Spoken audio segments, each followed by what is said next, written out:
Les partis politiques et médias de la partie continentale et de Taïwan ont dénoncé le traitement de l'affaire de fraude aux télécommunications et affirmé que les suspects devaient être traduits en justice. La police taïwanaise a relâché samedi les 20 suspects extradés depuis la Malaisie.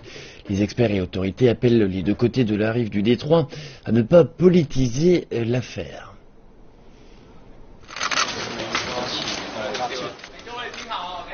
Taïwan a libéré 20 suspects d'une affaire d'escroquerie aux télécommunications en invoquant un manque de preuves, ce qui a suscité un scandale.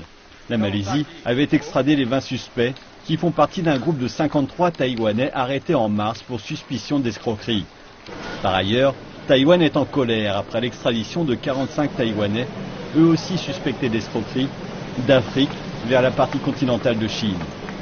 Les experts appellent à l'apaisement.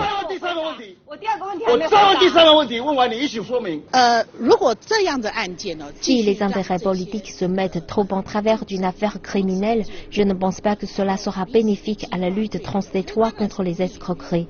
Si Taïwan et la partie continentale ne communiquent pas, alors nous en payerons tous les prix. Par exemple, si Taïwan pourchasse un suspect, il pourra aller se cacher dans la partie continentale et inversement. Il n'y aura alors pas de solution. Je pense donc que nous devons considérer cette affaire de manière rationnelle. Les données officielles montrent que les escrocs taïwanais sont responsables de plus de 50% des cas de fraude dans la partie continentale de Chine. Hong Xiuqiu, la nouvelle présidente du Kuomintang, a appelé Taïwan à ne pas devenir un exportateur d'escroquerie en bande organisée. Par ailleurs, la police taïwanaise appelle à une collaboration plus étroite pour régler l'affaire. Nous avons reçu des renseignements disant que la partie continentale possède des preuves contre les 20 suspects rapatriés de Malaisie.